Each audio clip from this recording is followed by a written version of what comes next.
Hello and welcome to Sophie & Co. I'm Sophie Shevardnadze. As Brussels brings in more sanctions against Moscow over the crisis in Ukraine, little is actually being done to settle the chaos. Is the bloc ready to take responsibility for the country gripped by civil unrest? Geert Wilders, an outspoken Dutch politician, is the guest of my program today. As EU politicians cheer on a new government in Kiev, hailing its calls for European integration, back home, many are growing frustrated with the Union. With weeks to go till the European elections, anti-EU forces are set to make a strong showing. What's behind the Euroscepticism? And what does it mean for the future of the European Union?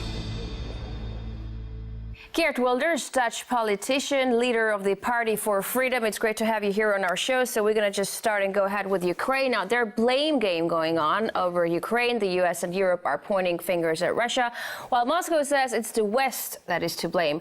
Who do you think is responsible? Well, I think what the European Union did was very irresponsible because in November last year they promised the Ukraine that they would have some kind of pre-accession treaty and maybe in the future become a member of the European Union. And we all know that it was a very delicate balance in the Ukraine, with 50% looking eastwards towards Russia and 50% of the population looking westward towards the European Union. So I think it was very irresponsible what the European Union did. They should have kept out of it. On the other hand, I must also say that Ukrainian still is, even though Europe made a big mistake there, it is an autonomous, sovereign country. And I should also believe that not only the European Union should have stayed out of it, but also Russia should really not interfere. The best thing to do is to de-escalate by taking the Russian minority in eastern Ukraine seriously, give them rights, make them really feel as important as the other half of the Ukraine.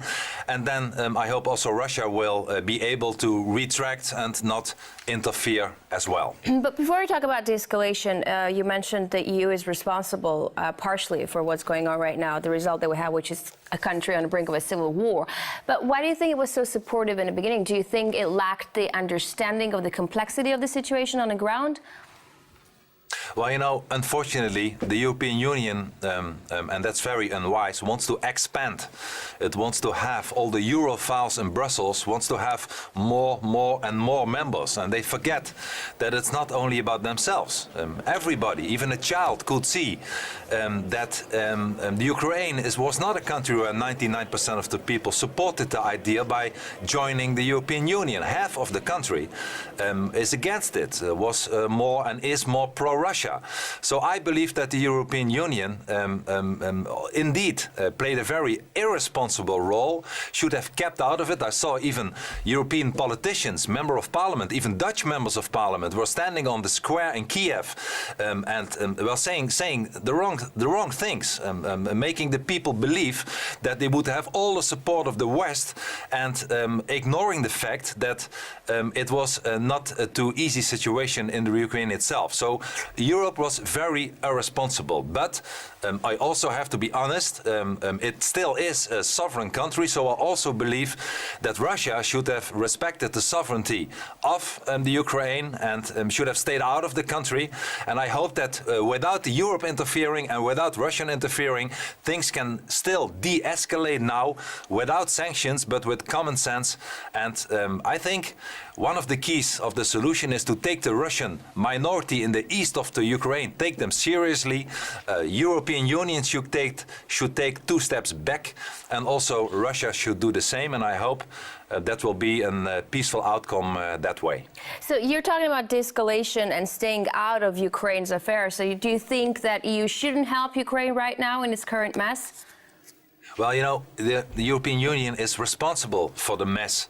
Like I said, when they said last November, they promised the Ukraine some kind of pre-accession treaty, as kind of membership. This was very irresponsible, and I believe Europe was more thinking about itself and expanding its territory than it really was thinking about the whole of the Ukraine, let alone the stability in that region. And the stability in that region is not served by Russia on the one hand and the European Union or NATO on the other hand. I mean, it's only getting more tension. So it's very irresponsible what Europe did.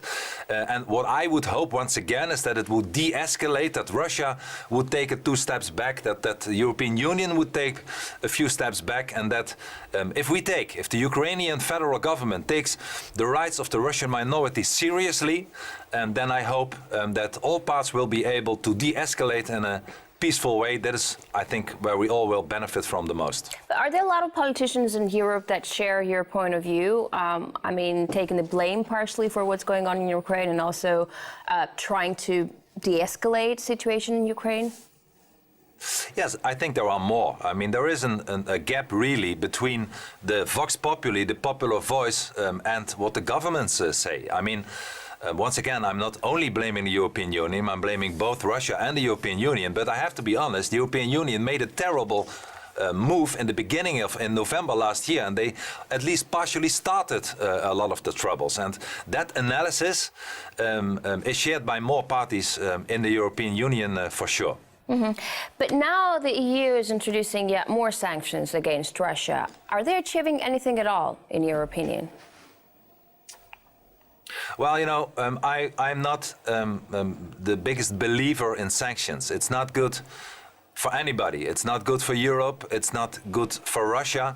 So it's not good for the Ukraine. So I think we should try to once again de-escalate. I mean, if the Russian army would invade Ukraine, which I believe would be a terrible mistake, then of course you could talk about sanctions. But now sanctions could be even counterproductive, at least if you make forward more economical sanctions. So I think that Europe should also take part of the blame because they made big mistakes, but also Russia should take part of the blame. They also made mistakes, and if the two parts agree on that and focus on the Ukraine, and also once again take the Russian minority, which is an enormous minority in eastern Ukraine, take them seriously, give them rights, give them serious rights, then I hope that more sanctions will be not only counterproductive, but will also be unnecessary.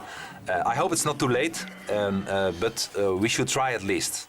Right, but like you've said, Russia hasn't invaded Ukraine yet. So as of right now, what kind of effect are European politicians hoping for with the sanctions? In the Netherlands, there is a majority, I have to say, of the parties that support the Dutch government and support the point of view of the European Union. My party might be different. Once again, we are not only blaming Russia, but we are also looking at the European Union. And we believe that only to have more sanctions is counterproductive. And you are right. Even though what happened in the Crimea region was not that we supported what Russia did there, but Russia has not invaded eastern Ukraine yet, and I hope they won't. And in order to do that, sanctions are, I believe, today counterproductive. At least what the Americans and what others want to do is just to step up the sanctions, to have more sanctions today. I don't really think that will help. I think to de-escalate is the word that will help, and threatening with sanctions and other things on either way most of the time really has no positive effect. Now, the Netherlands is EU's largest gas producer. Can it cover for any loss of Russian gas imports to Europe? Well, you know, we have certainly gas in the Netherlands, which I believe should be first used for the Netherlands itself, which is very logical, of course. It's our gas. I believe we should use it, but we also, of course, export it and sell it, and that is also for our economy a good thing. I don't know if we could step up to the level that Russia is providing now to parts of certainly Europe and Eastern Europe. But once again, I hope it will not come to that far that the situation will escalate. I hope it will de-escalate, and more sanctions today, certainly more economic sanctions today, would not only be bad for Russia, would also be bad for the European Union, for our part of Europe. And I think this is something that we should not want today. There's a resurgence in Cold War-style relations between the US and Russia. So is the EU ready to follow suit? Well, I hope that's not the case. I hope that we will still have good relations with Russia as we do with the United States. I myself am very much in favor. I'm a transatlanticist more than a fan of the European Union. So I cherish the role that even the Dutch have within NATO. And I subscribe to very good relations with the United States of America. But I also believe we should have good relations with Russia. Russia is a very important part of the world and a very large and strong country. And of course we can disagree on things. We can disagree on many things with Russia, with United States, with many other parts of the world. But another Cold War is something I believe that would be a very bad thing, that nobody is waiting for, that will have bad results not only politically but also economically, which will have more tensions all over the border between NATO and Eastern Europe and Russia. So I hope really, and I'm not naive, but I hope that we can prevent another Cold War in Europe. All right, Mr. Wilders, we're going to take a short break now. We will be back with Dutch politician Geert Wilders to talk about the upcoming European elections and the rise of Euroscepticism. Stay with us.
Crosstalk rules in effect. That means you can jump in anytime you want.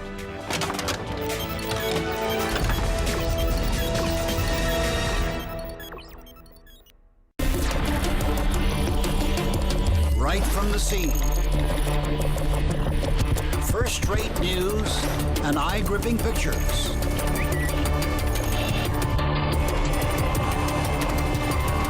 On our reporters' Twitter and Instagram. To be in the know, follow us online.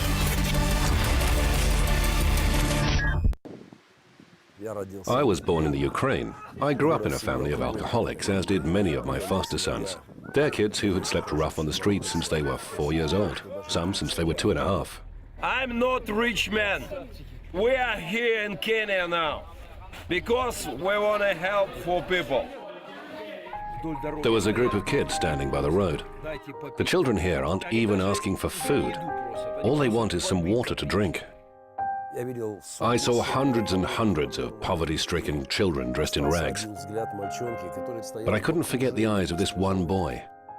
I came back a year later to find that little kid. Who is this big man? Come on! That was how I came by one more foster son.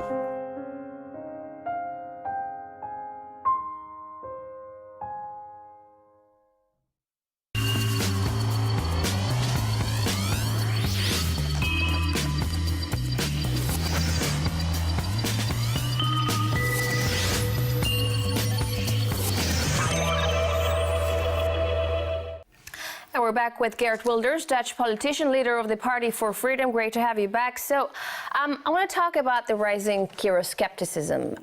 Prominent U.S. politician and author Pat Buchanan, I'm sure you know who he is. He recently said that nationalism is on a rise while globalization is a thing of the past. Do you share his point of view? Yes, I think it does, but I call it myself patriotism. I'm a patriot. I believe we should be all patriots. I believe a lot of Russians are patriots as well, and we should be proud of our own country. And you know what happened in the last decades is that our national sovereignty in the European Union collapsed. There came a European superstate of all European elections that nobody in Holland or in Belgium or in the United Kingdom, nobody not only knows them, but nobody voted for them. And they are in charge now of almost all the lawmaking process in our own country. So we lost our identity, we lost our national sovereignty to the European Union, an institution that really a lot of people in the West don't like so much anymore. I have nothing against Europe, but I have a lot against the European Union as an organization. And what we want to regain control over our own borders, over our own money, over our own budget, all rights that we have given to the bureaucrats in Brussels, and we want it back. I mean, everybody knows that Spanish people are different than Swedish people. My own Dutch people are not the same as Portuguese. And it's a good thing. There is not a European people. It doesn't exist. I mean, several countries exist. So I believe we should cooperate in an economical way with the internal market and trade between one another. Everybody can benefit from that. But we should stop with the political project called the European Union, because that's a big failure, to be honest. But you're not the only one actually voicing this concern. There is France that's being actually very worried about the immigration problems. Switzerland is tightening its borders. Also, Britain is sounding alarm. Do you think it's something that's going to pass, or is it something that's actually going to escalate into something bigger? Well, it's not going to pass. I mean, let's be honest. All the Europhiles, all those pro-European parties, they ignore the problem. They say that it's ridiculous, and they ignore it, and they will not act on it. And you see that parties like mine, but also in the United Kingdom and France, we will probably, if not win the elections in the end of May for the European Parliament, we will be number one or number two on the national elections. So millions of people in Europe, and that's why the elections in May are so historical for Europe, because for the first time millions of people will cast their vote against the European Union. People who want less European Union, who will be in control of their own money, of their own budget, of their own borders, of their own lawmaking. And those parties, and that's another reason why the elections will be crucial and historic, will also hopefully be able to work together in the European Parliament to sound a different voice, to cast a different vote in the European Parliament. And that will not only have an enormous effect on the European politics, but also on the national politics. A lot of things will really change. People are fed up that big fat bureaucrats in Brussels who nobody elected are doing the most crazy things that are not good for our country. Let me give you one example. We have in my country, in the Netherlands, but in many other Western European countries, we have had a raising of taxes. We have had austerity programs of billions of euros, and we send that money to Greece, to Cyprus, to Portugal, to weaker European countries. And at the same time, people in Holland, they had less money in their pockets, and we send that money abroad, and people are fed up with that. We want, with 700,000 unemployed people in the Netherlands, we don't want more immigrants from other countries to come here. We want the jobs to be there for our own people. Like, I think it's very logic as well. Also, like, once the economic growth picks up, won't the Euroscepticism weaken? Now listen, I believe that, for instance, I want my country to leave the European Union. I would like us to be a second Switzerland. You know the country of Switzerland? Switzerland is in the heart of Europe, but is not a member of the European Union. And if we could still have access to the internal market without being a member of the European Union, I think, and we commissioned a report by an independent bureau, and it showed that only the Netherlands would have a 10% more economical growth. People would have more money in their pockets. There would be more jobs in the Netherlands if Holland would leave the European Union. Still, we could trade with the other countries of the European Union, but we could also have more free trade agreements with other parts of Europe where there is more economical growth than in Europe today. Look at Asia, look at Latin America, look at Africa. There is more economical growth in that region than in Europe itself. And for instance, Switzerland already has for a few years a free trade agreement with Japan. It signed a free trade agreement with China last year. Europe has neither one of them. Europe is still fighting between one another. Should we have a trade agreement with Japan and China, and under which conditions? So you are far more flexible outside the European Union, and like Switzerland, a very strong economical country, we can deal better economically, and we are in charge of our own country again when it comes to national sovereignty. So yes, we would like to leave the European Union and be stronger as a national country. So are you saying that the European Union has exhausted itself in its current form? Because from what I remember, Netherlands was actually a pretty poor country like 20, 30 years ago, and the European community has helped it become very stable and very rich. You know, listen, when Europe started, the European Union started in the 50s, 1957, it started in a good way. And I wish it should have stayed like that, because it started with economical cooperation. And I believe in economical cooperation. I believe in free trade. Everybody, every country can benefit from trading with one another. But then, after the 50s and the 60s, the 70s, the 80s, and later, it became a political project. Instead of an economical cooperation and free trade, it changed into a kind of European superstate, where politicians try to make foreign policy. Well, you see what happened in the Ukraine, what a mess they made about it. They try with one coin, one currency, with the Eurozone, they try to be stronger economically, and it was a disaster. The Western countries, the northern part of Europe paid for the southern part of Europe, and our economy did not grow in the last year. The Netherlands had more economical growth before we entered the Eurozone than after we were part of the Eurozone. And Euro didn't bring peace either.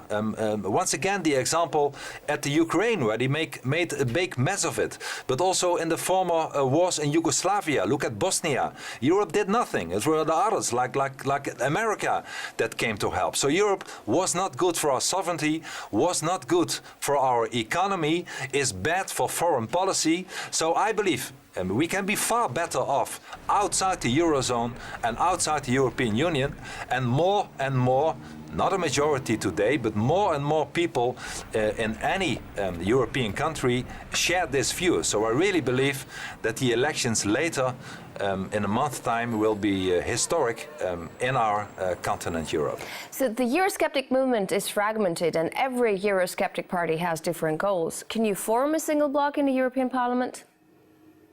Well, I really hope so, and I'm a positive guy, so I really hope that we will be able to do so. And look at the other groups in the European Parliament. There are parties working together that have more differences than we have. Look, for instance, at the Christian Democrats in Holland, the Christian Democrats, or the Christian Democrats from Angela Merkel, the Bundeskanzler from Germany.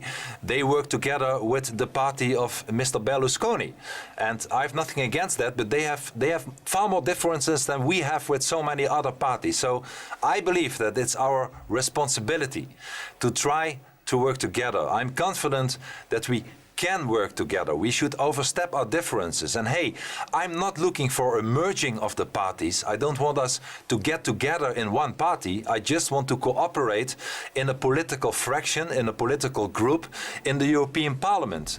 I believe that in any institution, certainly when it claims to be democratic, you need a balance of power. You need countervailing powers. You need not only Europhiles, but you also need Eurosceptical parties. And the party of Mrs. Le Pen, the party of Mr. Farage, UKIP, the party of in Austria, the FPÖ, or in Sweden, we have all one thing in common. We want to have more powers to our national capitals instead of Brussels.